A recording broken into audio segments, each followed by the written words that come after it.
આજે તો મેં જિંદગીમાં પહેલી વાર મેં હેલ્મેટ પહેર્યું ભલામણ એવું મને લાગે છે. મારે જવાનું હતું આરટીઓમાં ડ્રાઇવિંગ લાઇસન્સની ટેસ્ટ દેવા બોટાદ આરટીઓ. પણ બોટાદ આરટીઓમાં થયું એવું કે રોડના ટ્રેક ઉપર કાંટાના ગળાયા પડ્યા હતા. તો ભણા આ તો ભાઈ ઇન્ડિયા છે ભાઈ આપણું.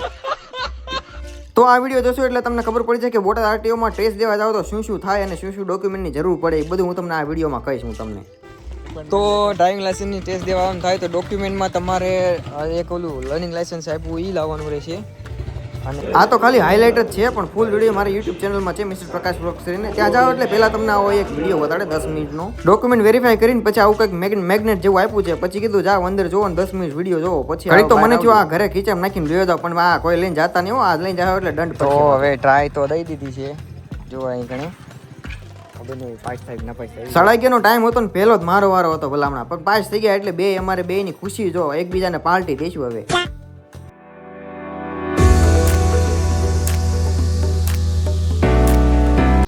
હા તો રામ ભાઈ ગુડ મોર્નિંગ. તમારો આજના નવા બ્લોગમાં તો આજે જઈએ છીએ ડ્રાઇવિંગ લાઇસન્સની ટેસ્ટ લેવા માટે.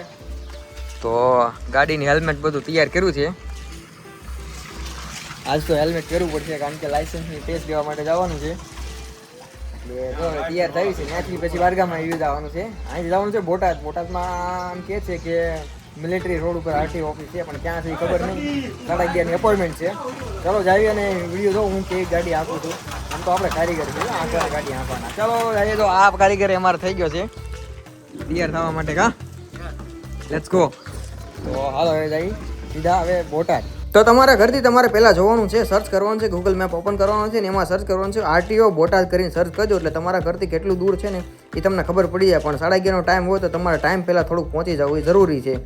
પણ મારા ઘરથી લગભગ 28-29 કિલોમીટર જેવું દૂર થાય છે અને બોટાદમાં આરટીઓ ઓફિસ બોટાદની બારોબાર છે. મિલિટરી રોડ ઉપર છે. સાળંગપુર બાજુ જ આવીને એ બાજુ છે. જો હું તમને કહું અહીંથી આ દૂર જાય એટલે મેપમાં જોઈ ને તમારે આવું એટલે કાંઈ કોઈને પૂછવાની જરૂર નહીં પડે એમ. એટલે છે હાવ બોટાદની બારોબાર. તો જિંદગીમાં પહેલી વાર હું હેલ્મેટ પહેરીને જાઉં છું પણ ખરેખર હેલ્મેટ પહેરીને ગાડી આંકવાની કંઈક મજા જ અલગ છે કારણ કે પવન ન આવે અને પર્સનલ સેફટી ખૂબ જરૂરી છે. પાછળનાનું કાંઈ લેવા દેવા નહીં પણ પર્સનલ પોતાની સેફટી જરૂરી છે.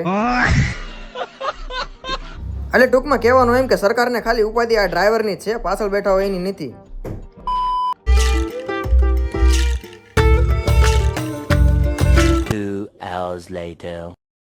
હા તો ભાઈ આરટીઓ ઓફિસ આવી ગયા છીએ બોટાદમાં. હવે પાછળ આવી રીતનું છે. અહીં ક્યાં દેવાની ટેસ્ટ ખબર નહીં. હવે અંદર પૂછવા ગયા તો એને એમ કીધું કે બહાર દેવાનો આટલો કરવાનો છે. હાલો કરી નાખ્યો આટલો હવે. ને મારી યારે આ ભાઈ છે કા અને આ આરટીઓની ઓફિસ છે. આરટીઓ ઓફિસ બોટાદ અને અહીં કણે આંકડો કરવાનું. જો અહીં કંઈક છે આવી ગયા.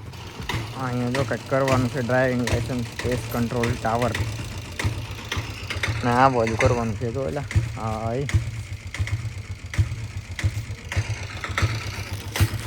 તો હાલો ટાઈગા એક્ઝામ દીધી, પરીક્ષા દીધી, પાસ થઈ. આફ્ટર મારી પાસે કેટલા 27 વર્ષ પછી મારી પાસે ડ્રાઇવિંગ લાઇસન્સનું ટેસ્ટ આવશે એવું લાગે છે. એક જોતો થાય આટલો જોક છે લેસ ટેસ્ટ અહીંથી શરૂ થાય.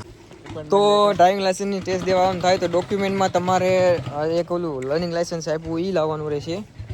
અને પછી તમે એપોઇન્ટમેન્ટની એક ઝેરોક્ષ લાવવાની રહેશે. અને પછી શું રહેશે પેમેન્ટની રિસિપ્ટ જોશે. ઓલે આપણે તમને 900 રૂપિયા ભર્યા ને ઓનલાઈન એ એક ફ્રી રિસિપ્ટ રહેશે. અને પછી તમે જે પ્રૂફ આપ્યા હોય ને એ પ્રૂફ આપવાના રહેશે. એટલું છે ભાઈ આમાં.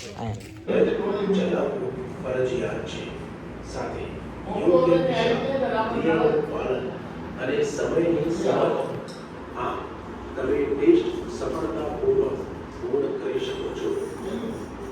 અરજદાર રજિસ્ટ્રેશન સમયે આપેલું RFID ટેગ એટલે કે સેન્સર ત્યાં ઉભેલા સ્ટાફને આપવાનું. જ્યાં બોર્ડ લગાવેલ છે ત્યાં સુધી લાવો અને લાઈન પહેલા અટકાવો. ત્યારબાદ તો હવે ટ્રાય તો દઈ દીધી છે. જો અહીં ઘણી ખબર નહીં પાસ થાય ના પાસ થાય. બધા બુલેટ લઈને આવ્યો તો હાલે ઈઝી શેક ને હા આ બધા કે ખોટા બીવરાવે છે ભલા હમણાં કાંઈ છે નહીં. હા ઈઝી છે ટેસ્ટ દેવાનું. એટલે અહીં આવતા હોય આટલો કરી મેં ઇન્ડિકેટર બોલાય ભાઈ કે ઇન્ડિકેટર કરવાના એટલે કરવાનું કીધું નથી કે વિડીયોમાં હતું એમ કરવાનું. તો મેં તો કાંઈ ઇન્ડિકેટર કર્યા નહીં. હું પહેલો વારો મારતો હતો ભલા હમણાં પગ ધરવું છે. મેં કીધું હાલે લા થઈ જાય થારું.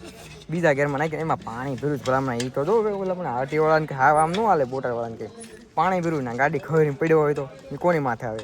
જોકે હું તો એમ કહું છું કે આ કેડ હમણાં ખાડા રાખવા પડે અને 2-3 ખૂટિયા વયસમાં નાખવાના.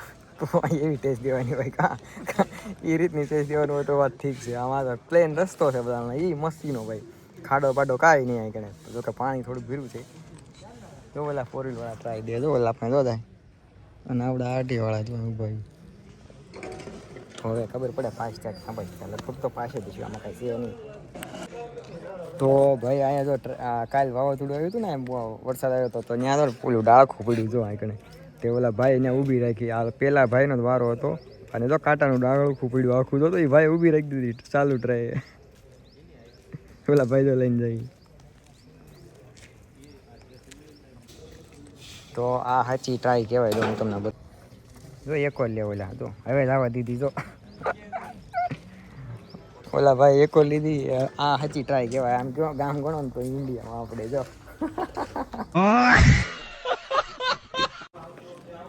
તો ભાઈ પાસ થઈ ગયા ભાઈ. 2 વ્હીલના લાય ઓલામાં. હા હાલો સીધા હાલો. હવે 4 વ્હીલ ઘરની હવે આવડે ને ત્યારે આપણું લાઈટ હેલ્મેટ તો લેતો હું. ઓલા ભાઈ ને તું ગોત ને કોકનું ગોતી લે. હા તો ભાઈ થઈ ગયા છે ભાઈ. અલા આંકે શું હેલ્મેટ તારે પહેરવાનું, મારે ઘર બાજુ નહીં. હા મેડમ અમારા બહાર બેઠા હતા, બે થાકી ગયા છે. કા કલાક 1.5 કલાક વાટ જો ને. કેટલી કલાક? 1.5 કલાક આખી. પણ એમાં એવું હતું કે કેટલા જણા લાઈનમાં ઊભા હતા એવું હતું. પણ પાસ થઈ ગયા ભાઈ. હાલો સીધા દઈશું મારા મામાને ઘરે જવાનું. જોકે અમે એમને તો ન દાયા હોય, કંઈક બીજું ગામતરું લઈને દાયા હોય. તો હવે જાય છે કઈ જગ્યાએ? હું મારા મામાને ઘેર જાઉં છું. આ એના મામાને ઘેર. તારા મામાને ઘર કયું? વિચ્છા. કેવા વિચ્છા? તારા મામાને ટકું ડાબી. હા ડાબી જાય છે. હું પાછળ બાવળિયામાં જાઉં છું. તો હાલો હું મારા મામાને ઘરે, એના મામાને ઘરે જાય છે. બે ટેસ્ટ દઈને સીધા મામાને ઘરે. કોક જોવે ને તોય મને, કોક જોશે તોય મને ખીજા છે. મોઢામાં પાણી આવી ગયું.